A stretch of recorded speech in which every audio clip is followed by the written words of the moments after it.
बिस्मिल्लाहिर्रहमानिर्रहीम। अस्सलाम वालेकुम नाज़रीन, मैं हूं सैयद अनवारुल हसन और आप देख रहे हैं प्रोग्राम सच के साथ पीटीवी न्यूज़ इस्लामाबाद स्टूडियो से। नाज़रीन, वज़ीर आज़म इमरान खान साहब की सरबराही में आज वफाकी काबीना का इजलास हुआ, जिससे खिताब करते हुए वज़ीर आज़म ने कहा कि महंगाई और अवामी मसाइल का इन्हें इदराक है और इसके हल के लिए इकदामात उठा रही हैं। उन्होंने पीडीएम की सियासत को इंतशार की सियासत करार दिया और उन्होंने कहा कि ये मुल्क में अवाम के लिए नहीं बल्कि उनके बकौल अपनी चोरी छुपाने के लिए इकट्ठे हुए हैं और लॉन्ग मार्च अगर करना चाहते हैं तो अपना शौक ज़रूर पूरा करें। वज़ीर आज़म साहब ने यह भी कहा कि अगर बातचीत के लिए हुकूमत तैयार है और संजीदा मुज़ाकरात चाहते हैं इंतखाबी इस्लाहात पर तो फिर पार्लियामेंट में आकर मुज़ाकरात करें।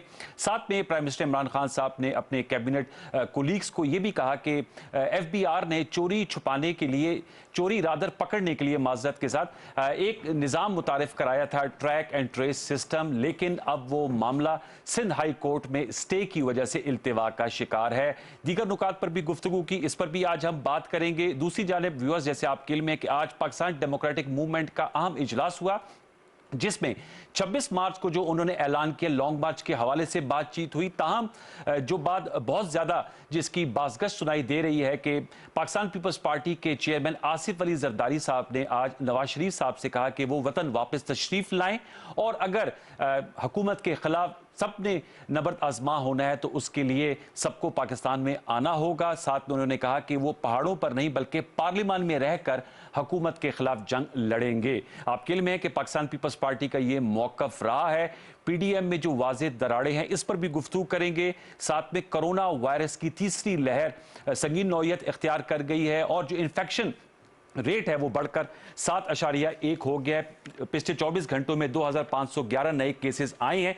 इस हवाले से हुकूमती पॉलिसी NCOC इस हवाले से क्या हंगामी इकदाम कर रही है, जो वैक्सीनेशन ड्राइव है उस हवाले से भी गुफ्तगू करेंगे। इन तमाम नुकात के लिए हमें बहुत खुशी है। We are honoured to have with us Asad Umar साहब, वफाकी वजीर, सीनियर रहनुमा पाकिस्तान तहरीक इंसाफ और NCOC के सरबराह। बहुत शुक्रिया असद उमर साहब कि आपने हमें वक्त दिया। सबसे पहले तो जरा सियासी बात से आगाज करेंगे। मैं आज आपकी भी गुफ्तगू सुन रहा था, आप लगता है आपकी यानी हुकूमत की आवाज से हम आवाज नजर आए आसिफ जरदारी साहब, और उन्होंने नवाज शरीफ साहब से तकाजा किया है कि वो प्लीज वतन वापस आएं और इस्तीफे उस वक्त देंगे जब नवाज शरीफ साहब आएंगे और इस हुकूमत मुखालिफ तहरीक को लीड करेंगे। तो एक तरह से हुकूमत भी ये कह रही है नवाज शरीफ साहब के वापस आए, जरदारी साहब भी कह रहे हैं, तो एक तरह से आपका हाथ बटा रहे हैं। वैसे इस पर आपका क्या कमेंट है? हुकूमत के लिए तो ये अच्छी खबरें हैं। मंतकी बात है जी, वो लंदन में बैठे के ठंडी हवाओं में बैठे हुए हैं और वहाँ से बोल रहे हैं पाकिस्तान में इनकलाब ले आओ। सबको बोल रहे हैं, जो पार्लियामान में बैठे हुए हैं उनको बोल रहे हैं अपनी सीटें छोड़ के जाके सड़कों पे जाके दरबदर ठोकरें खाते फिरो, खुद मज़े से ठंडे बैठे हुए हैं वहाँ पर। तो बिल्कुल मंतकी बात है कि अगर आपको चे गुवेरा बनने का इतना शौक है और आपको इनकलाब का शौक है तो आए ना पाकिस्तान के अंदर, सड़कों पर आएँ, आप भी थोड़ा सा धक्के खाएँ ना सड़कों के ऊपर। तो बिल्कुल मंतकी मुतालबा किया उन्होंने। तो ये असद साहब, ये मरियम नवाज साहबा का जो आर्गूमेंट आया है वो कह रही उनकी जान को खतरा है, फॉर्मर प्राइम मिनिस्टर साहब की सिक्योरिटी का इशू है और उनको 2 मरतबा नैब की तहवील में हार्ट अटैक हो चुका है, तो सिक्योरिटी पर्पस की वजह से नवाज शरीफ साहब बाहर हैं। ये उनकी जानिब से जवाब आया है। सर उनकी, जब वो यहाँ पर थे तो कभी उनका हार्ट अटैक हो जाता था, कभी प्लेटें चमचे उनके गायब हो जाते थे, कभी ऊपर चले जाते थे, कभी नीचे चले जाते थे। हमें तो वो सारी दास्तान सारे पाकिस्तान ने देखी और जैसे ही जहाज़ पे चढ़े तो ऐसे माशाल्लाह हशाश बशाश, जैसे आप भी सेहत जितनी ना हो उससे ज़्यादा वो सेहतमंद माशाल्लाह नज़र आ रहे थे। अल्लाह ताला हमेशा इनको ऐसे ही रखे। बाकी जो पाकिस्तान में 22 करोड़ लोग रहते हैं उनकी ज़िंदगी की गारंटी क्या मरियम बीबी ने दी हुई है? आपकी और मेरी जिंदगी की क्या गारंटी है? अल्लाह ताला के फैसले, जिस दिन वक्त लिखा हुआ है, चाहे वो लंदन में जाके छुप जाएं चाहे पाकिस्तान में हो, जिस दिन अल्लाह ताला ने वक्त लिख दिया उस दिन वक्त लिख दिया। तो ये तो एक अजीबो गरीब मुतालबा है कि उनकी ज़िंदगी की कोई गारंटी दी जाए। बाकी असल बात जो है वो सब जानते हैं कि वो नहीं इस सिस्टम का हिस्सा, इसलिए वो बैठ के जो इस वक्त ये बयानात देते हैं, पाकिस्तान के इदारों के खिलाफ बोलते हैं, फौज की लीडरशिप को नाम लेकर अटैक करते हैं, वो अपनी सारी पार्टी को बोल रहे हैं कि जिहाद के ऊपर निकल जाओ, असेंबलियों से इस्तीफे दे दो, वो इसलिए करते हैं कि खुद सिस्टम से बाहर है और उनसे ये बर्दाश्त नहीं हो रहा कि वो सिस्टम से बाहर हैं तो ये बाकी सब लोग सिस्टम के अंदर क्यों हैं। तो उनकी तो कोशिश जो है बड़ी वाज़ेह है, वो चाहते हैं ये सिस्टम किसी तरीके से गिर जाए। ये असद साहब, ये जाहिर बात है आपकी बात सही। अब जो अंदर की दरारें वो वाजे हुई हैं और हुकूमत नहीं चाहेगी कि लॉन्ग मार्च हो, क्योंकि लॉन्ग मार्च अगर हुकूमत के खिलाफ अहदाफ नहीं भी हासिल करता तो हुकूमती रिट को कमज़ोर करता है। फिर आप NCOC के सरबराह हैं, कोरोना वायरस भी फैल रहा है, उसमें भी उसकी बढ़ोतरी में भी इजाफे का बायस बनेगा। तो आज भी प्राइम मिनिस्टर साहब ने काबीना में कहा कि मुज़ाकरात के लिए अपोजिशन पार्लियामान में आए, लेकिन जो पार्लियामान के अंदर माहौल है वो हमें मुवाफिक नजर नहीं आता। जब हम अपोजिशन के कायदीन से बात करते हैं तो वो कहते हैं अगर हम बातचीत करना चाहें, हम अगर कोई अपने पॉइंट्स टेबल पे रखते हैं तो हमें ताने के तौर पे कहा जाता है कि ये NRO के मुतकाजी हैं। तो कोई ऐसा इनेबलिंग एनवायरनमेंट बनाया जाए कि अगर पीपल्स पार्टी पार्लियामान से बाहर नहीं जाना चाह रही और फजल रहमान साहब और नवाज शरीफ साहब बाहर जाना चाह रहे हैं तो आप कम से कम इंगेजिंग माहौल बनाया जाए ताकि बातचीत शुरू हो। और अगर पब्लिक की बेहतरी के लिए कोई लेजिस्लेशन करनी है, इंतखाबी इस्लाहात करनी है तो वो कर डालें। सर माहौल तो मेरे ख्याल में असेंबली का बहुत अच्छा है। एयर कंडीशनर भी वहाँ पे चलता है, वहाँ बेहतरीन और आरामदेह कुर्सियाँ हैं बैठने के लिए। सो अगर और उसके अंदर कोई फूल वारा चाहते हैं वो हम उनके लिए अरेंज कर दें तो वो भी कर सकते हैं। लफ्जी गोराबारी होती है। हम उनकी हर बात पर ये नहीं कह वो लफ्जी गोलाबारी कौन करता है उसको जरा सा देख लेना। आप देखें ये अपोजिशन का सिर्फ इस्तेकाक नहीं है, ये उनकी जिम्मेदारी है कि हुकूमत की कारकर्दगी के ऊपर नज़र भी रखें, तनकीद भी करें और आड़े हाथ लें, उससे हमें कोई मसला नहीं है। इसके अलावा जो भी वो बात करना चाहते हैं ऐवान में, उस बात करने की उनको इजाज़त है भी और वो उसका इस्तेमाल भी करते हैं। हम हर बात पे उनकी ये नहीं कहते कि आप NRO लेने आए। वो जब NRO मांगते हैं, जब वो मेरे सामने नैब की कानून के अंदर 34 शिक के अंदर तरामीम रखेंगे 37 में से, और वो भी ऐसी तरामीम जो कस्टम मेड तरामीम है, और आप देख सकते हैं कि ये वाली तरमीम से कौन सा उनका लीडर जो है वो बरी हो जाएगा, तो उसको मैं NRO ना बोलूं तो और क्या बोलूं। हमने इसी ऑपोजिशन के साथ इसी असेंबली के अंदर बैठ के कानून साजी भी की हुई है। हम तो पहले भी तैयार थे, अब भी तैयार हैं। आपने आज भी अखबार के अंदर खबर पड़ी होगी, हमने ये तजवीज़ रखी थी कि जो कानून इंतखाबी इस्लाहात का जो कानून है, जिसका बिल, जिसका मसवदा हुकूमत ने जमा कराया हुआ है असेंबली के अंदर, उसके लिए एक स्पेशल कमेटी बनाए। स्पीकर साहब से रिक्वेस्ट की है कि स्पीकर साहब तमाम पार्टी के जो लीडरान हैं वो तमाम लीडर्स को बुलाएं और उनके साथ बैठ के मुशावरत से एक कमेटी बनाए, जिसके ऊपर साथ बैठ के काम करते हैं। जो सारे पाकिस्तान ने इस वक्त मनाजिर देखे, जो शर्मिंदगी के मनाजिर देखे कि किस तरीके से वो लोग मुंतखब नुमाइंदे पाकिस्तान के, जिनके पास कानून साजी का हक है, वो किस तरीके से उन्होंने अपना जमीर बेचा और कैसे करोड़ों रुपए की बारिश की गई और लोग बिके। अब तो वीडियो भी बन के सारे पाकिस्तान के सामने आ गई कि किस तरीके से वोट जाया किया जाता है। ये सब होते हुए अब वक्त है आए असेंबली के अंदर बैठे हैं, सब चीजों के ऊपर बात करते हैं। NRO नहीं मिलेगा, उसके अलावा जो भी बात जो वो पाकिस्तान के अवाम की बेहतरी के लिए करना चाहते, जो कानून साजी में बातचीत करना चाहते, उसके लिए दरवाजे खुले हुए आए पार्लियामान के अंदर। ये जो असद साहब जब उनसे बात होती है, let me play the devil's advocate, वो मशरूत करते हैं कि अगर वज़ीर आज़म इमरान खान साहब की जानिब से ये ऑफर आए तो फिर वो उसके लिए तैयार होंगे और वो इस डायलॉग को लीड करे। तो क्या इसकी कोई गुंजाइश है, क्योंकि वो लीडर ऑफ द हाउस भी हैं प्राइम मिनिस्टर इमरान खान साहब, और मुतअद्दिद मौके पर वो ये कह भी चुके हैं कि पार्लियामेंट का फोरम मौजूद है। असद कैसर साहब की अपनी एक हैसियत है, स्पीकर है, लेकिन आप समझते नहीं कि leader of the house prime minister अगर लीड करे तो ज्यादा नतीजा खेज हो सकते हैं? पहली बात तो असेंबली के अंदर जिसके पास इख्तियार मौजूद है इस किस्म के काम करने का, कमेटीज़ बनाने का, वो स्पीकर हैं। वज़ीर आज़म नहीं बना सकते। वज़ीर आज़म जो है वो एक पार्टी हेड के तौर के ऊपर रिक्वेस्ट ज़रूर कर सकते हैं, लेकिन ये इस्तेकाक स्पीकर का है कि इस किस्म की कोई कमेटी बनाई जाए। दूसरी जो है, अगर प्राइम मिनिस्टर चेयर करेंगे तो इसका मतलब एक पार्टी के लीडर जो हैं, वज़ीर आज़म हैं पाकिस्तान के, लेकिन एक पार्टी के लीडर हैं, उनकी सरबराही के अंदर ये काम हो रहा है। जिस वक्त स्पीकर बैठते हैं हैं तो वो एक न्यूट्रल, एक आईनी जो पोजीशन है उसकी उस हैसियत में वहां पर बैठते हैं। तीसरी चीज़ कि हमने तो कभी मुतालबा नहीं किया कि आसिफ अली जरदारी को यहाँ पर ला के बैठाओ, हमने तो कभी मुतालबा नहीं किया कि नवाज शरीफ को ला के यहाँ पे बैठाओ। भाई ये जो सामने बैठे हुए उनकी जिम्मेदारी है, जो भी उनको इंस्ट्रक्शंस चाहिए, जो भी फैसले का इख्तियार चाहिए वो रखे। मैं एक दफ़ा नहीं, मैं एक से ज़्यादा दफ़ा उनसे बोल चुका हूँ। आखिरी दफ़ा जो मीटिंग हुई थी उसमें भी कहा, मैंने उनको कहा था आप मुझे कन्विंस करें कि क्या सही है, उसके बाद वज़ीर आज़म से मंजूरी करवाना वो हमारी जिम्मेदारी है। हमें तो पहले कन्विंस करें ना, हमें तो बताएं कि ये कैसे पाकिस्तान की आवाम की बेहतरी के लिए है कि करोड़ों नहीं अरबों डॉलर का लूटा हुआ माल जो है उस पर सरफे नजर कर दी जाए और जुर्म पे पर्दा डाल दिया जाए। एक राय उनकी जानिब से आती है कि अगर आप लोग कोई चीज मान भी लेते हैं तो प्राइम मिनिस्टर साहब उसको वीटो कर देते हैं और उसका हवाला देते हैं वो जो आपकी मीटिंग्स होगी फैक्टिव के हवाले से। मेरी जी, मैं तो कभी भी ऐसी सूरत हाल मैंने नहीं देखी कि हमारी टीम जो है वो बैठ के वो कोई कमिट चीज़ करे और उसके बाद वज़ीर आज़म जो है वो उसको वीटो कर दें। उसकी बात बड़ी सादा सी है। वज़ीर आज़म जो है वो अपनी टीम को बेतहाशा फ्लेक्सिबिलिटी देते हैं क्योंकि उनको पता है ये लोग जो हैं वो ज़्यादातर लोग उनके साथ बहुत अरसे से हैं, उनकी सोच भी है, नज़रिया भी बिल्कुल वाज़े है, हमें पता है। और सिर्फ ये नहीं कि वो किसी ने हमें कहा है, हम उसके अंदर यकीन रखते हैं, तो वो तो हमारे अंदर से आवाज़ आती है।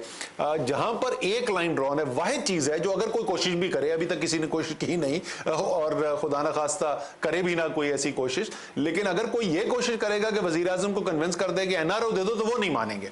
चोरी के ऊपर पर्दा डाल दें, ये वो नहीं मानेंगे। लेकिन ना हमने आज तक कभी उनसे यह मांगा है, ना इसकी कभी नौयत आई है। उसके अलावा फैसला साजी का जितना इमरान खान अपनी पार्टी के लीडरशिप को इख्तियार देते हैं और जितनी उनको स्पेस देते हैं वो इन किसी भी पार्टी के अंदर नहीं है। असद साहब ये बताएगा वज़ीर आज़म साहब और आप लोग एनआरओ कैसे दे सकते हैं? मामला तो सारे अदालत में हैं या नैब के पास हैं, तो आप लोगों के पास ये तो फौजी डिक्टेटर एनआरओज दिया करते हैं। प्राइम मिनिस्टर साहब मुशर्रफ साहब का जिक्र करते हैं कि माजी में उन्होंने 2 एनआरओज दिए, तो आपके पास ऐसी कोई कुव्वत है कानूनी या ऐसी इंतजामी कि आप लोग खुद से एनआरओ दे दें?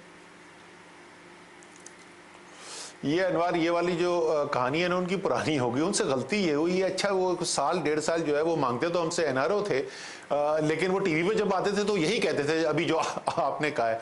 फिर उसके बाद शायद डेस्परेट हो गए या उनको ऐसा लगा कि ये फैटफ के ऊपर हम इनको ब्लैकमेल कर सकते हैं, तो उस वक्त उनका कोई कॉन्फिडेंस ज्यादा बढ़ गया था। अब तो वो तहरीरी तौर पर मुसवदा हमारे हाथ में पकड़ा चुके हैं एनआरओ का। ये नैब कानून के अंदर 37 शेख हैं, इसके अंदर से इन 34 के अंदर ये हमें तरमीम चाहिए।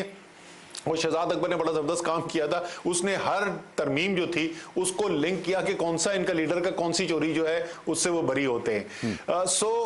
वो एनआरओ हमसे किस शक्ल में मांग रहे हैं वो तो हमारे पास तहरीरी दस्तावेज मौजूद हैं, अगर वो चाहें तो हम दोबारा निकाल के उनको दिखा सकते हैं। तो अब ये वो कहानी नहीं बेच सकते, ये चूरन अब नहीं बिकने वाला, अब तो हमारे पास तहरीरी उनका मुसवदा मौजूद है। अच्छा ये मुझे बताएगा असद साहब, इलेक्शन कमीशन और पाकिस्तान के हवाले से टफ लाइन ली हुई है हुकूमत ने, और कल भी मुतालबा वफाकी वज़रा आपके कोलीग्स ने किया इलेक्शन कमीशन खुद से मुस्ताफ़ी हो जाए। आज भी फवाद चौधरी साहब काबीना की जो ब्रीफिंग है उसमें उन्होंने कहा कि उन्होंने इलेक्शन कमीशन उनकी नज़र में नाकाम रहा इंतखाबात मुनसिफाना तरीके से कराने के हवाले से। इस पर काफ़ी सियासी और सहाफ़ती हल्कों से रद्द अमल आ रहा है और वो कह रहे हैं कि पाकिस्तान की तारीख में पहली मरतबा है कि एक आइनी इदारे से इस्तीफ़े का मुतालबा किया जा रहा है, जबकि मौजूदा इलेक्शन कमीशन आप लोगों की अपोजिशन के साथ मुशावरत से ही लगाया गया है। तो क्या वजह बनी कि इस हद तक आप लोग मुतालबा कर रहे हैं कि वो मुस्ताफ़ी हो जाएं? क्या ऐसी कोताही हुई है इलेक्शन कमीशन ऑफ पाकिस्तान से? जो लोग बिके उसमें तो चाहे वो पीटीआई के बिके या डिप्टी चेयरमैन या चेयरमैन के सेनेट में अगर कोई बिके पीडीएम के, वो तो आप लोगों को खुद एहतसाबी करना चाहिए, अपने मेम्बरान से इस्तीफा ले, उनकी निशानदही करें। वाह वाह वाह, जबरदस्त। अच्छा ये आईनी इदारे का काम नहीं है जिसमें आइन के अंदर लिखा हुआ है कि इनकी जिम्मेदारी है साफ शफाफ इलेक्शन कराना, ये उनकी जिम्मेदारी नहीं है, हमारी जिम्मेदारी है। कमाल बात की अनवार आपने। अच्छा ऐसा करें कि ये बात इस नहज पे क्यों पहुंची, क्यों हम बोल रहे हैं कि मुकम्मल तौर पे इलेक्शन कमीशन नाकाम हो गया साफ और शफाफ इलेक्शन कराने के लिए। इसके बावजूद कि सुप्रीम कोर्ट की हिदायत मौजूद थी कि ट्रेसेबिलिटी को इंश्योर किया जाए, उन्होंने सुप्रीम कोर्ट की हिदायत को रद्दी की टोकरी में डाला। उन्होंने कहा अगले इलेक्शन के अंदर देखेंगे। आप हमारी बात ना सुने, आप ऐसा करें, आप कैमरा और माइक लेके जरा निकल जाएं पाकिस्तान के अवाम के अंदर और उनसे पूछें कि जो शर्मनाक मनाजिर उन्होंने देखे हैं इस इलेक्शन के बारे में। वीडियोस जनाब Yusuf Raza Gilani, former prime minister Pakistan का बेटा, वीडियो पे बता रहा है कि किस तरीके से वोट खराब की जाती है। उसके बाद ये बात हो रही है कि 5 करोड़ 10 करोड़ उससे भी ज्यादा की बात हो सकती है। किस तरीके से फंड्स हम देंगे अगर आपने वोट अपना इस्तेमाल किया हमारे हक के अंदर। वो मरियम नवाज जो है वो कह रही है उसका मुस्लिम लीग का टिकट चला है। ये तो खुद एलानिया सारे पाकिस्तान ने देखा है। चोरी हुई, जमीर बिके, पाकिस्तान के मुंतखब नुमाइंदे जिनका काम है पाकिस्तान के लिए कानून साजी करना, उन्होंने किस बेशर्मी के साथ अपना जमीर बेचा। करोड़ों रुपए की बोलियां लगी। जिस तरह के कोठों के ऊपर नहीं होता वैसे पाकिस्तान की सेनेट के अंदर और असेंबली के अंदर हमें देखने को नजर आया। अगर इसके बाद भी कोई ये कहता है कि साफ और शफाफ इलेक्शन हुए और अगर इसके बाद भी कोई ये कहता है कि मुकम्मल तौर पे इलेक्शन कमीशन नाकाम नहीं हुई, तो फिर पता नहीं, अल्लाह जानता है कि वो किस इसी दुनिया में रहते हैं या मरीख में रहते हैं। 22 मार्च को उन्होंने यूसुफ रजा गिलानी और अली हैदर गिलानी को बुलाया हुआ है। आप लोगों की जो दरखास्त है, तो साथ में जो इलेक्शन कमीशन का ये भी कहना है कि जो मेंबरान बिके नहीं होना चाहिए। बिल्कुल मेरे सवाल का जाविया ये था कि उस हवाले से उनकी निशानदेही की जाएगी। ऐसे अफराद जो अनफॉर्चुनेटली गैर पार्लिमानी वर्ड है, बिकाऊ माल है, वो मेंबरान असम्बली बन जाते हैं, वो सेनेट में आ जाते हैं, फिर सेनेट के चेयरमैन के लिए वो अपने वोट को इधर उधर कर देते हैं।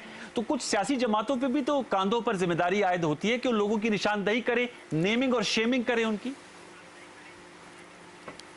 सर, नेमिंग और शेमिंग से इमरान खान जो है ना जुबानी कलामी बात नहीं करते। वो पाकिस्तान के वाहिद लीडर हैं जो एक साथ 17 MPS को फारिग कर चुके हैं। और आपको पता है वो जब 17 MPS को उन्होंने फारिग किया था तो हमारी जो खैबर पख्तूनख्वा में हुकूमत थी वो अक़लियती हुकूमत हो गई थी और किसी वक्त भी वो गिर सकती थी। उसके बावजूद उन्होंने फैसला कर लिया था। अगर हमारे पास कोई ठोस शवाहिद होंगे तो हम बिल्कुल ज़रूर एक्शन ले लेंगे। लेकिन मेरा सवाल जो फिर वापस वही बनता है कि क्या आइन के अंदर ये जिम्मेदारी जो है उस पार्टी के ऊपर डाली गई है, चाहे वो PDM के पार्टी के हों या PTI के पार्टी के हो। आइन ये जिम्मेदारी आसिफ जरदारी, नवाज शरीफ, शहबाज शरीफ, फजल रहमान, इमरान खान पर नहीं डालता। आइन ये जिम्मेदारी इलेक्शन कमीशन ऑफ पाकिस्तान पर डालता है, जिसकी आइनी जिम्मेदारी है, अव्वलीन फर्ज उसका है जिम्मेदारी को पूरा करना। और आप समझते हैं कि ट्रेसेबल बैलेट से या ओपन बैलेटिंग से जो पैसे का लेन देन है इसका कलाकमा मुमकिन है? सर, वो तो आपने देखा कि मतलब जो हम कहते थे, अल्लाह ताला जो है ना, अल्लाह अल हक है और वो दिखा देता है कि सच्चाई क्या है। आपने देखा कि उसी असेंबली के अंदर उन्हीं मेंबर्स के साथ जहां पर 164 वोट पड़े थे हफीज शेख को, उसी असेंबली में उन्हीं मेंबर्स के साथ 178 वोट लेकर अपने कॉन्फिडेंस का वोट इमरान खान लेकर दोबारा कामयाब हुए। तो वो तो बिल्कुल वाज़े नजर आ गया कि जब दिन की रोशनी में और कौम के सामने फैसले होते हैं तो फिर क्या फैसला किया जाता है, और जब रात की तारीकी के अंदर चोरी करके जमीर बेचने का मौका मिलता है तो वहां पर क्या फैसले करते हैं। बदकिस्मती से की बात है, ये लोग हैं हमारे पार्लियामान का हिस्सा हैं, लेकिन और ये मैं ये भी जरूर साथ कहूंगा कि उस 340 के ऐवान के अंदर हम जो बात कर रहे हैं वो 14, 15, 16 लोगों की बात कर रहे हैं। ऐसा नहीं है कि तमाम लोगों ने ऐसा किया, बहुत बड़ी अक्सरियत ने ऐसा नहीं किया, लेकिन वो जो चंद लोग भी जो हैं वो उनको इस पार्लियामान का हिस्सा नहीं होना चाहिए।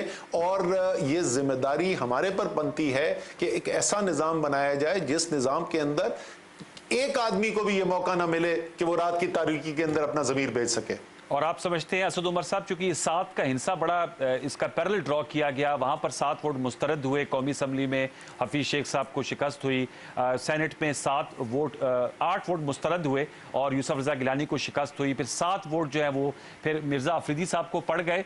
मेरा सवाल का जाविया यही था कि आप एक पोजीशन PTI ने ली है और उसकी अप्रिसिएशन भी होती है, काबिल सताइश पोजीशन ली है, लेकिन क्या इन लोगों को भी, जितने लोग थे 16-17 कौमी असम्बली में, इनको भी किसी स्टेज पर आकर सजा के लिए सामने लाया जाएगा या पॉलिटिकली ये इस वक्त अनअफोर्डेबल है? नहीं सर, वो पॉलिटिकल इमरान खान नहीं देखते। आप आज कोई अगर सबूत सामने आ जाए तो मुझे तो कोई शक नहीं, जैसे इमरान खान को मैं जानता हूँ, वो फैसला करने के अंदर 2 मिनट नहीं लगाएंगे। अभी आप देखें ना, जिस वक्त ये वोट हुआ सेनेट का, हालांकि उसी दिन असेंबली के अंदर वाज़े मेजॉरिटी नजर आई, फौजिया अरशद को वोट पड़ा, वुमेन्स सीट हम जीत के आए, जिस सीट के ऊपर पैसा नहीं लगा था वो सीट हमने जीत ली, वाज़े अक्सरियत हमारी उस दिन भी नजर आई। उसके बावजूद इमरान खान ने 2 घंटे नहीं लगाए थे ये फैसला करने के लिए कि अखलाकी जवाज मेरा इस कुर्सी पर बैठने का जब बनता है, जब मैं साबित करके दिखाऊं कि असेंबली की मेजॉरिटी मेरे साथ खड़ी है। वो बड़े फैसले करने वाला आदमी है। इलेक्शन कमीशन ऑफ पाकिस्तान के आप कल हमारी गुफ्तगू हो रही थी, अहमद बिलाल महबूब साहब, उनका कहना था कॉन्स्टिट्यूशनल डेडलॉक बन सकता है कि आप लोग कहें कि वो इस्तीफा दे, वो इस्तीफा नहीं देते तो उनकी वो हटाने का तरीका वही तय है जो एक हाई कोर्ट या सुप्रीम कोर्ट के जज का है। असद उमर साहब, इसको कैसे फिर इस मामले को, ये एक पॉलिटिकल आपका मुतालबा है या हुकूमत वक्त है, आप इस पे कोई रेफरेंस या कोई सुप्रीम कोर्ट में तौहीन अदालत की प्रोसीडिंग्स की तरफ जाएंगे? कुछ इस हवाले से हमारे पीटीवी न्यूज के व्यूअर्स को बताएंगे या ये पॉलिटिकली इसको आप लोग हिट करते रहेंगे? देखिए, इस वक्त जो है सूरत हाल, वो तो हमने हमारे ख्याल में इलेक्शन कमीशन जो है वो मुकम्मल तौर पे नाकाम हो गया अपनी आईनी जिम्मेदारी पूरा करने के लिए। तो इस वक्त तो अखलाकी तौर पे ये बनता है कि जिस पे कॉन्फिडेंस ही ना रहे जिस इलेक्शन कमीशन के ऊपर, और ये सिर्फ हम नहीं कह रहे, तमाम सियासी पार्टियां जो हैं वो अदम एतमाद का इजहार कर रही हैं। तो अगर तमाम पार्टियों ने ये कहा है कि ये इलेक्शन जो है वो साफ और शफाफ नहीं हुआ, सब ने एतराज़ात किए हैं, तो इसके वक्त तो अब देखिए वो आगे क्या करते हैं। जो आईनी तरीका तो एक ही है, जहां तक जिसका मुझे पता है, वो सुप्रीम जुडिशल काउंसिल ही कर सकती है फैसला। ठीक है, अब ये मुझे बताएगा कि ज़ाहिर बात है सेनेट की बहुत सी हाइप थी, वो खत्म हो गई, आपका चेयरमैन डिप्टी चेयरमैन सेनेट मुंतखब हो गए। अब हम स्टेबिलिटी देखेंगे पाकिस्तान के पॉलिटिकल सिस्टम में, या आप समझते हैं पीडीएम का जो लॉन्ग मार्च है वो स्टेबिलिटी को तहबाला कर सकता है? देखिए, बुनियादी तौर पर अगर आप एक कदम पीछे हट कर देखें और आप कहें कि ये क्यों सारा सब कुछ काम हो रहा था, वो इसलिए हो रहा था कि जो पीडीएम की लीडरशिप है उनके गिर्द कानून का शिकंजा जो है वो तंग तर होता चला जा रहा है। सिर्फ सियासत दाव पर नहीं लगी हुई, अरबों डॉलर की चोरी की हुई दौलत भी इस वक्त उनकी खतरे के अंदर है। तो वो तो हर हद तक मुकाबला करेंगे और वो बदल के कोशिश करते रहेंगे। तो मुझे तो कोई इसमें शक नहीं है कि अगर ये उन्होंने पहले सड़कों पर आके करने की कोशिश की, को खास वजीर आई वहाँ से, वहाँ हमने मिली नहीं, वो दिल बर्दाश्ता वहाँ से हो गए, वो असेंबलियों के अंदर आ गए, वहाँ पैसा चलाकर उन्होंने डिस्टेबलाइजेशन करने की कोशिश की, वहाँ पर भी नाकामी हो गई। लेकिन इसका मतलब ये नहीं कि वो घर जाके अब आराम से बैठ जाएंगे, वो अपनी कोशिश जारी रखेंगे। हुकूमत का काम है जो कौम को दरपेश चैलेंजेस हैं, मुश्किलात हैं, उसके ऊपर काम करती रहे और लोगों की ज़िंदगी बेहतर करने के लिए काम करती रहे। वो अवलीन तरजीह कल भी थी और वो आने वाले कल में भी रहेगी। सर, इन तरजीहात पे आते हैं, छोटा सा क्वेश्चन ऑन और प्रेजेंट पॉलिटिक्स। सियासी तनाव बहुत बढ़ रहा है असद उमर साहब। यहाँ पर जब वज़ीर आज़म साहब ने एतमाद का वोट लिया तो हमने मनाजिर देखे, मरियम औरंगज़ेब, शाहिद खाकान अब्बासी और जो सेनेटर हैं मुसद्दिक मलिक साहब और उनके और पीटीआई वर्कर्स के साथ उन लोगों का फेस ऑफ हुआ और हमने देखा घूस से किक्स थप्पड़ों की एक दूसरे में तबादला हुआ। फिर कल हमने शहबाज गिल साहब जो लाहौर कोर्ट के अहाते में थे उन पर इंक फेंकी गई, अंडे उन पे मारे गए। सर, ये पोलराइजेशन को कैसे कम किया जा सकता है? इख्तलाफ बेशक आप लोगों का एक दूसरे से हो और असूली इख्तलाफ होता है, लेकिन ये फिजिकल होने से कैसे बचाया जाए? और इस इख्तलाफ में इतने ज़्यादा जो इजाफा हो रहा है ये हमारे सिस्टम के लिए अच्छा नहीं है, आप इससे एग्री करेंगे? इसको कैसे कम किया जा सकता है?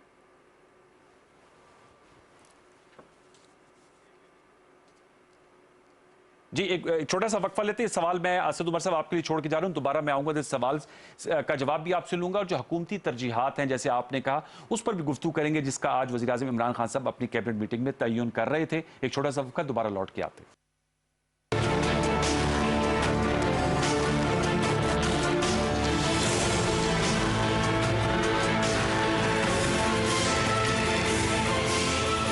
वज़ीर आला पंजाब की हिदायत पर महकमा माल के सदियों पुराने निज़ाम में गवर्नेंस रिफॉर्म्स, देहात की सतह पर अराजी की फर्द और इंतकाल की सहूलत, देही मराकज़ माल का क़याम, शफाफ, ऑनलाइन और बासहूलत निज़ाम। अब तक 107 मराकज़ फ़ाल, 700 रवा माह और तमाम 8000 मराकज़ रवा बरस के आखिर तक फ़ाल। बोर्ड ऑफ रेवेन्यू, हुकूमत पंजाब। वर्कर्स वेलफेयर फंड एक खुद मुख्तार इदारे की हैसियत से पाकिस्तान भर में वर्कर्स की बेहतर, मुतमईन और महफूज जिंदगी के लिए खिदमात सर अंजाम दे रहा है। रजिस्टर्ड वर्कर्स और उनके अहले खाना के लिए रिहायशी सहूलत, बच्चियों के लिए 2 लाख रुपए तक की शादी ग्रांट, 6 लाख तक की फौत की ग्रांट, मुफ्त तालीम, पेशा वराना तरबियत और हज स्कीम वर्कर्स वेलफेयर फंड की अव्वलीन तरजीहात में शामिल है। एक जिम्मेदार सनतकार की हैसियत से अपने इदारे में कारकुनों की शिरकत का फंड कायम करके सनती कारकुन का समाजी और माशी तहफ़्फ़ुज़ यकीनी बनाए। वर्कर्स वेलफेयर फंड, सनती कारकुन खुशहाल, पाकिस्तान खुशहाल।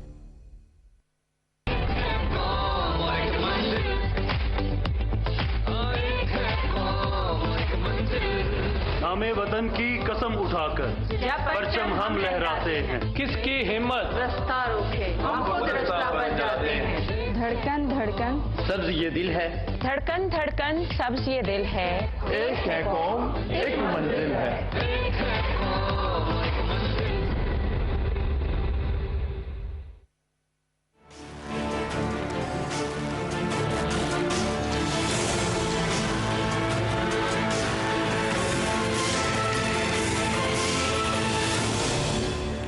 Welcome back viewers. हमारे साथ असद उमर साहब मौजूद हैं। असद साहब, सियासी तनाव को कैसे कम किया जा सकता है? ये जो जिसकी मिसालें हमें हालिया दिनों में मिली अनफॉर्चुनेट है, लेकिन ये ऐसा हो रहा है। आप एज ए सीनियर पॉलिटिशियन क्या सजेस्ट करेंगे? देखिए, ये बिल्कुल जो है अफसोसनाक बात है, इसमें कोई शक नहीं है। और हम लोग नज़रियाती सियासत करते हैं, हमारे ख्याल में हमारा नज़रिया, हमारा दलील ही हमारी ताकत है। कोई ज़रूरत नहीं है कि जाके कोई फिज़िकल कोई चीज़ की जाए। इसकी एक वजह जो ये बन रही है, जो असेंबली के अंदर माहौल जो पिछले 3-4 माह से अपोजिशन जो है, आपने देखा कि बाकायदा स्पीकर के डाइस पे हमला हो रहा है। तो एक पैगाम जो जा रहा है वो शिद्दत का जा रहा है। तो मैं उनसे भी अपील करूंगा कि स्पीच करें, तनकीद करें, बड़ी कड़ी तनकीद करते हैं, बड़ी अच्छी अच्छी तकरीरें करने वाले हैं, वो ज़रूर करें। लेकिन लोग जब अपने लीडर्स को देखेंगे कि वो बार बार जो है वो स्पीकर की कुर्सी की तरफ रश करके जा रहे हैं और वहाँ पर धक्कम पेल हो रही है, तो उससे फिर जो अवाम के अंदर जो रद्द अमल आएगा वो एक अफसोसनाक की सूरत हाल उससे पैदा होगी। और बहुत ज़रूरी है कि इसको रोका जाए। और आप समझते हैं जो हमारे पॉलिटिशियंस, उनको भी पोजीशन लेनी चाहिए अगर उनके कारकुन ऐसा कोई हरकत करते हैं, चाहे किसी भी सियासी जमात से, उसकी हौसला शिकनी की जानी चाहिए रादर देन उसकी हौसला अफजाई की जाए? बिल्कुल जी, जिस तरीके से मैंने कहा कि हमारी तो सियासत जो है वो सियासत ही नज़रिए की है, दलील की है, फैक्ट्स के ऊपर हम बात करते हैं और वही हमारी असल ताकत है। तो अगर ये तहरीक इंसाफ को तो नुकसान है, अगर सियासत इस तरफ चली जाएगी तो उससे तो तहरीक इंसाफ को नुकसान होगा। मेरी तशद्दुद करने और किसी और के तशद्दुद करने में तो कोई अखलाकी फ़र्क नहीं बाकी रह जाएगा और हम उसी लेवल पे आ जाएंगे जिस लेवल पे दूसरे हैं। अच्छा साहब, ज़रा उस पर आते हैं, आपने कहा हुकूमती तरजीहात पे मैं आपसे जानना चाहूँगा। इस पर आपसे मुतअद्दिद बार सवाल भी हुआ है, लेकिन मैं इसलिए ज़रूर करूँगा कि आवाम के बहुत ये करीब सवाल है। उन्हें सेनेट का इलेक्शन और तमाम चीज़ें तो उनकी रडार में होती है, लेकिन जो ज़्यादा इंपॉर्टेंट चीज़ है वो उनके लिए अशिया खुर्दनोश की जो कीमतें हैं उस हवाले से। तो आज भी प्राइम मिनिस्टर साहब कह रहे थे कि हुकूमत को PDM से ख़तरा नहीं, लेकिन महंगाई बड़ा चैलेंज है। सर, क्या वजह बन रही है कि ये स्पेशली जो चंद आइटम्स हैं, चीनी, आटा, इसके अलावा और जो अशिया खुर्दनोश है, इनकी कीमतों में कमी नहीं लाई जा पा रही? चीनी जो है वो 100 रुपए से नीचे आती है, दोबारा 100 रुपए पे चली जाती है। आटा 75-80 रुपए किलो के रडार में ही रहता है। असल साहब, इसकी वजह क्या है? ये इस विशेष सर्कल को नहीं तोड़ा जा सकता? अच्छा, ये वैसे आपको जो 80 रुपए किलो का आटा बेच रहा है, तो इससे तो मेरी मुलाकात का F10 में F10 में है सर, F10 में बेच रहे हैं।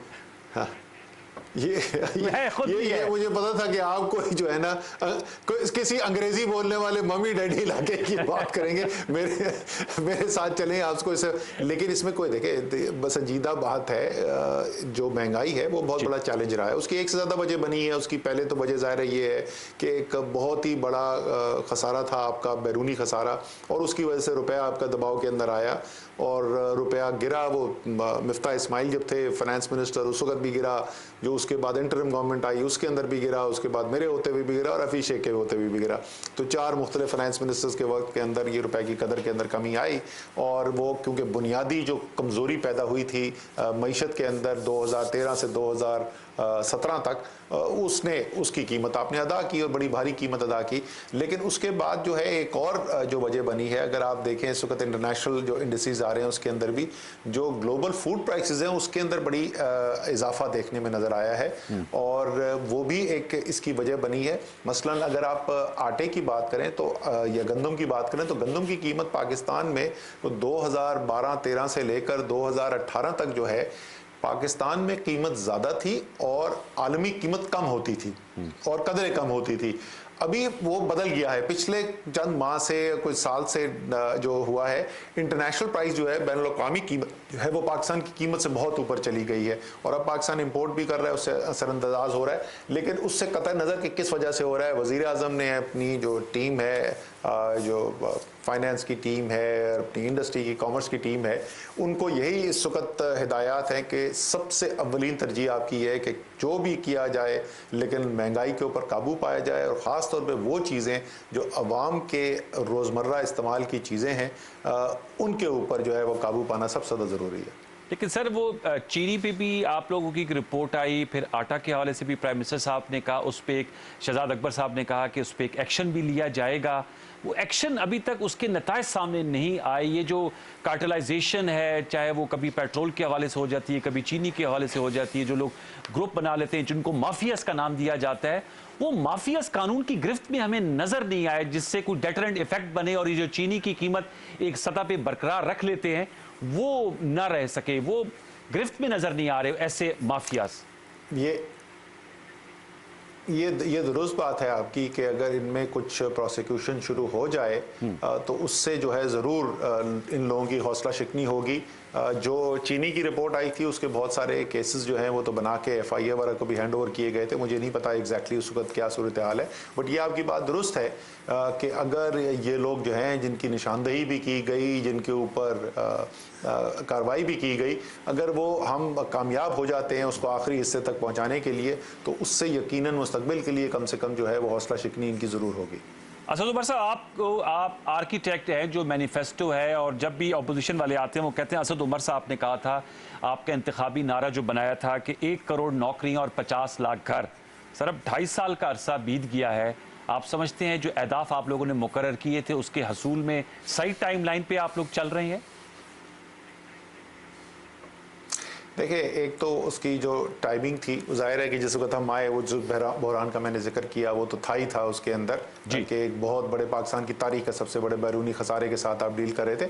उसके बाद जिस वक्त ये जो शुरू में इकदाम किए गए उसकी वजह से बेहतरी नजर आनी शुरू हुई, जैसे ही वो बेहतरी नजर आनी शुरू की थी तो दुनिया के अंदर कोविड आ गया, और कोविड से दुनिया के अंदर क्या तबाही फैली है वो सारी दुनिया जानती है। भारत की मईशत का 70 साल के अंदर वो बुरा असर नहीं हुआ जो उनका पिछले साल हो गया। अमरीका में, बरतानिया में रिकॉर्ड अनएम्प्लॉयमेंट हो गई, बेरोजगारी जो है वो रिकॉर्ड सतह तक पहुंच गई दुनिया की ताकतवर तरीन मईशत के अंदर। तो हम उसके अंदर भी हम एक मुश्किल वक्त से गुजरे, लेकिन उसके बाद बाकी दुनिया की निस्बत पाकिस्तान ने जिस तरीके से तेज़ी से हम इससे बाहर आए, हमारी कोरोना की जो दिफा की स्ट्रैटेजी थी वो कामयाब हुई और उसकी वजह से मईशत हमारी जल्दी से उठी। उसके असरात आज के अखबार खोल के देख लें, मैं नहीं कह रहा, आप इश्तहार देख लें, टेक्सटाइल इंडस्ट्री वालों ने खुद लिखाया हुआ है कि उनकी टेक्सटाइल, सिर्फ टेक्सटाइल की सनत के अंदर लोग जो बेरोजगार हो गए थे, वो मशीनरियाँ जो सरिये के दाम बिक रही थी वहाँ आज अरब डॉलर से ज़्यादा की सरमायाकारी हो रही है। और उस इश्तहार के मुताबिक खुद टेक्सटाइल मिल्स कह रही हैं कि पूरे पाकिस्तान के अंदर 10 लाख मजदूर टेक्सटाइल के शोबे के अंदर जो बेरोजगार थे उनको दोबारा रोजगार लगाए। तो इंशाल्लाह ताला जब हमारे 5 साल पूरे होंगे तो आपको नजर आएगा कि बहुत हद तक कामयाबी हासिल हुई। चलिए, जो फिगर आपने दी थी वो एक अहदाफ था, लेकिन आप समझते हैं उस अहदाफ को आधा भी अचीव कर ले तो वो it will be seen to be as completed, ऐसा ही होगा ना? मैं आपको नहीं, देखें, हम ये तो नहीं हमें कहना चाहिए कि मैंने आधा कर लिया तो मैंने बहुत बड़ा कमाल किया, मैं इसी पे खुश हूँ। वो हदफ आया कहाँ से था? वो हदफ आपके आइन में लिखा हुआ है। आपका आइन ये कहता है कि हुकूमत की जिम्मेदारी है कि वो अपनी पूरी कोशिश करे कि हर पाकिस्तानी जो रोज़गार कमाने के लिए, हक हलाल की रोज़ी कमाने के लिए मेहनत करने को तैयार है, उसको रोज़गार मुहैया हो। यह आइन के अंदर लिखा हुआ है।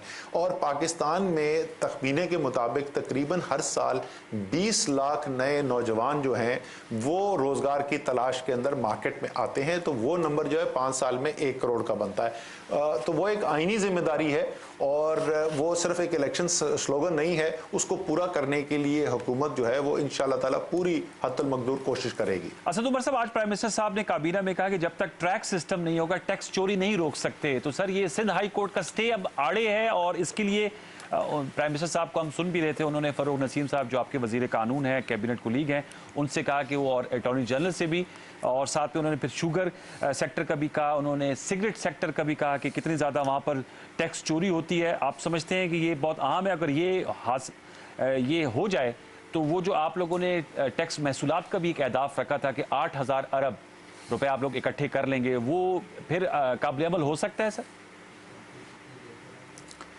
देखिए, इसके अंदर जो है जो सबसे अहम चीज़ है, हमें पता है कि FBR की मशीनरी की क्या कमज़ोरी है और उसके अंदर इस्लाहात के बावजूद कितना बड़ा चैलेंज है। तो सबसे जो इस वक्त अहम चीज़ है हमारी जो इस्लाहात की जा रही हैं उसके अंदर टेक्नोलॉजी का इस्तेमाल है, ताकि हमारा इन्हिसार जो है वो अफराद के बजाय टेक्नोलॉजी के ऊपर हो कि सही टैक्स जो है वो दिया जा रहा है।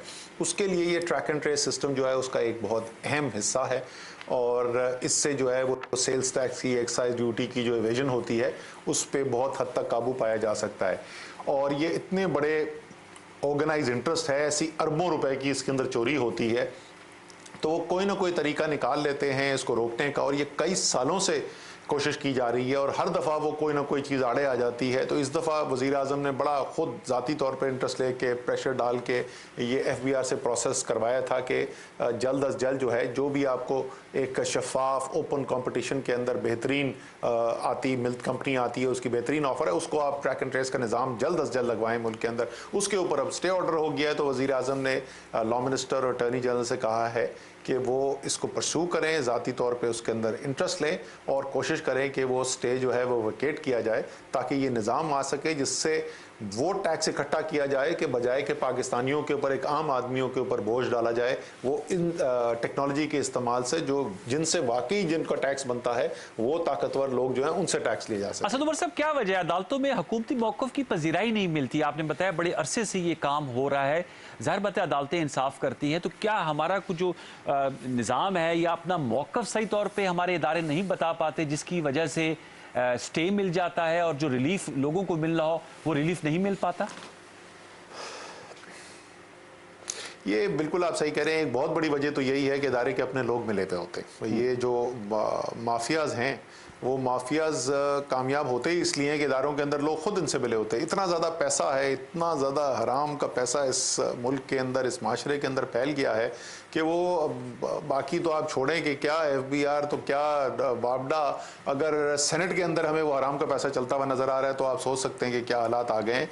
तो इसलिए ये इसमें कोई शक नहीं कि एक वजह जिसकी वजह से ये स्टेज हो जाते हैं और वो चलते रहते हैं वो इसलिए कि सही तौर पे ज़रूरी नहीं है कि इसमें कोई अदालत की ही कोई कमज़ोरी हो। और इसकी एक बहुत अच्छी मिसाल जो है वो अभी एक और हमारा कानून था, वहाँ पर भी स्टे हुआ था, पता नहीं कि 8 साल से, और वज़ीर आज़म ने फिर हिदायत दी, फॉलो अप किया गया तो 3 महीने के अंदर वो स्टे वेकेट भी हो गया।